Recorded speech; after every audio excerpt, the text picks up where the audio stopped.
Hey everyone, RogueGold here. We just got done watching the special report for Year 5 Season 3 titled Vanguard for the Division 2. This is the latest update coming to the game, and the devs always do this stream to preview the new story, the new changes, everything we can expect. As usual, I watched the stream, took all of my notes, and now I'm going to recap and break down everything that you need to know. So let's get right to it. Today we were joined by Daria and Yannick, who are the community developer and creative director on the Division 2 respectively, again to discuss Year 5 Season 3 in Vanguard. Among the things they're going to talk about, they discuss the new season, including the story and the seasonal content, Project Resolve, and the PTS Phase 2 feedback, as well as a few other additions that we didn't previously know about. And they did confirm the most important part is that this all launches tomorrow, Tuesday, February 6th, so get ready for the maintenance tonight, that this then goes live immediately afterwards. I will be streaming this all tomorrow, so check the community tab for the exact timings, but get ready for all the content coming with that. They also said that there are over 35 pages of patch notes that are coming within the next few hours, is my understanding, so as soon as those are released, I will be sure to link them down in the description below so that you can check it all out for yourself.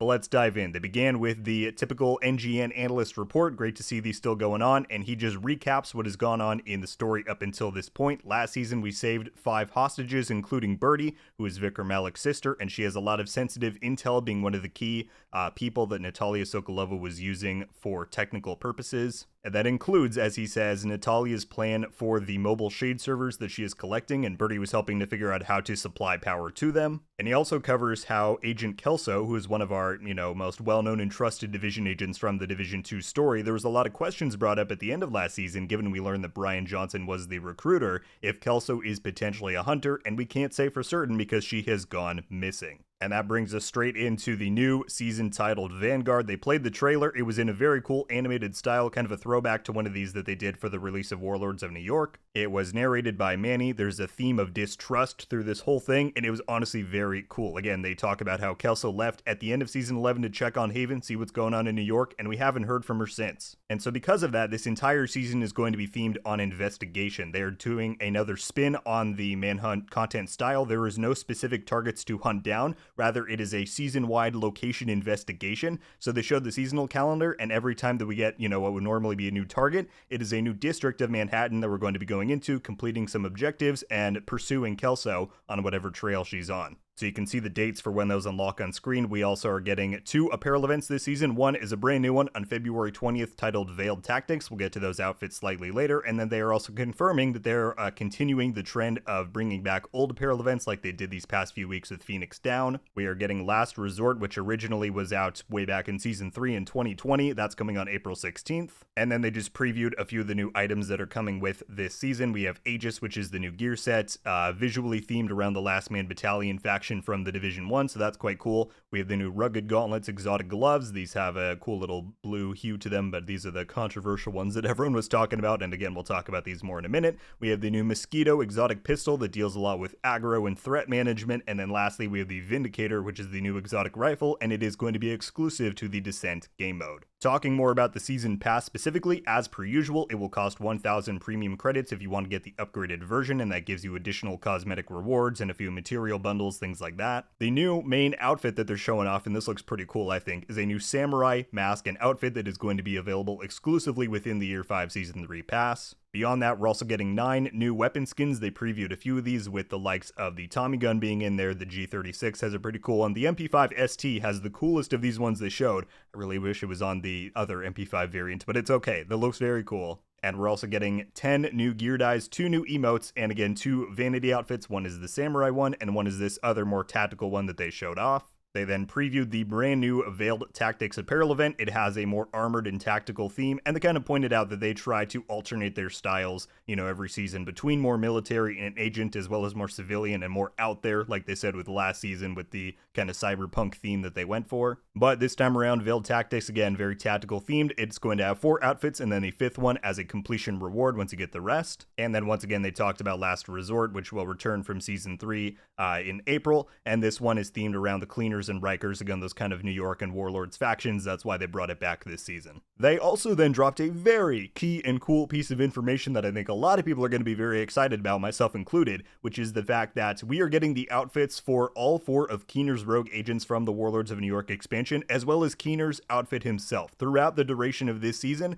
those 5 outfits will rotate through the premium store, so you are going to have to pay real money for these. And they are going to be uniforms. You don't get the individual pieces. You have to put it on as a full set, but I know people have requested this for a very long time, and specifically for that Keener outfit, I am so hyped for that to come in. That's going to look sick, so look forward to that. Alright, they then covered a few results from the previous phases of the public test server for this update. We've gone over these already in the kind of dev notes they released, but just to very quickly go over the 4 main ones they talked about. The new Behind You talent, it is now going to be exclusive to rifles and marksman rifles. That was their original intention, but especially once they saw the power that this thing had with automatic weapons in the PTS, they definitely wanted to revert that. They have also retooled the damage it was offering because it was not scaling correctly, so that's now all been adjusted. But the localization that reflects these changes won't be there tomorrow, even though the damage is the new values, but that localization change to the text in the talent description will come in Title Update 20.1. The Ortiz Assault interface talent from the Vindicator also has been lowered from 75 to 40% damage. This is adjusted again in-game, but the localization also will not come until TU 20.1.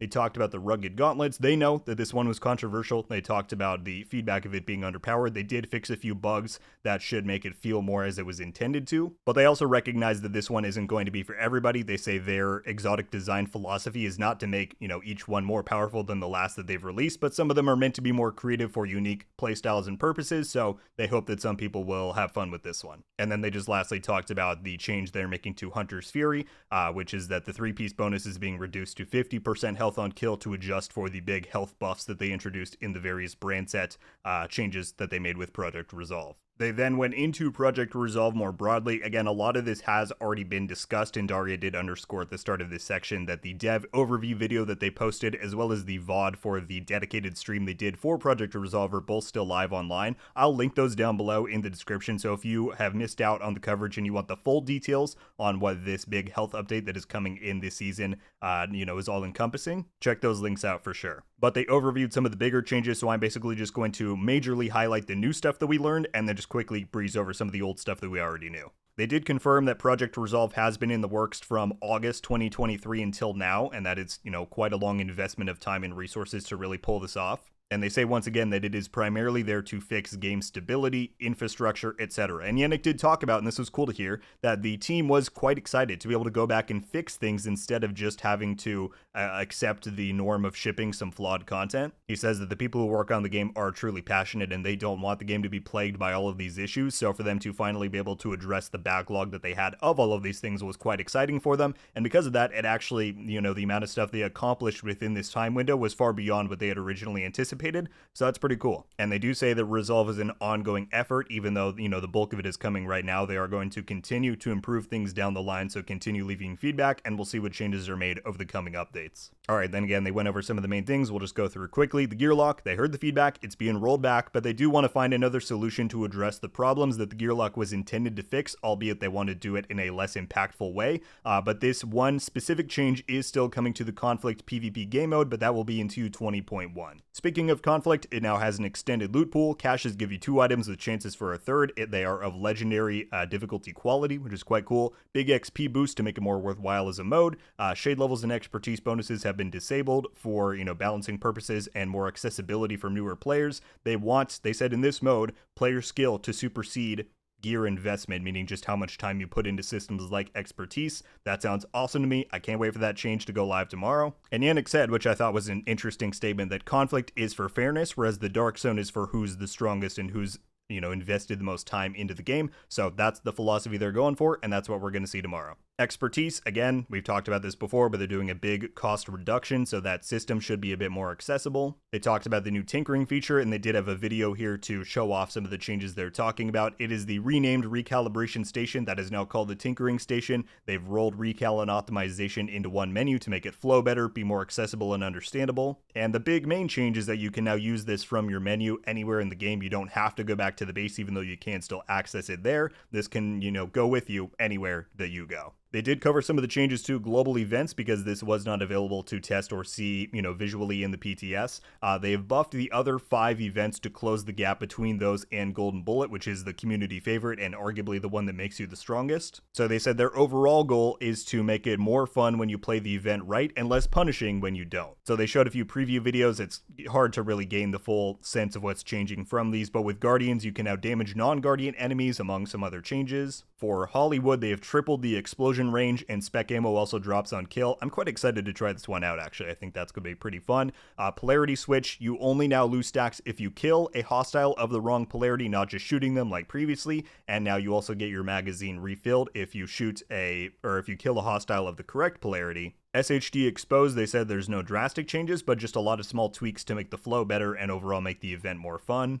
And for Reanimated, they've tripled the headshot damage and explosion radius among a few other things, so again, that should be a lot more fun. They talked about Descent. Again, we've talked about all this before, but there is a new talent rotation concept in place to hopefully help narrow down what talents are available since they are continually expanding the pool. So it's going to rotate every 3 days. In each pool is 35 talents and 6 exotic talents. But they did say the number of talents in these, the rotation timer, that can all change in the future depending on feedback. They've also made adjustments to the overall duration of the mode. They said the minimum Nemesis loop you can now reach is 4 instead of 5, and the max is now 9. They also talked about the NSA shop. They're finally adding in rewards here that you can spend your credits on, because previously, once you got the upgrades for the mode itself, there was nothing to spend it on. So you can now purchase the 4 different color versions of the Descent outfit to use out in the rest of the game. That'll be available there. You can also buy exotic, named, and reconstructed caches.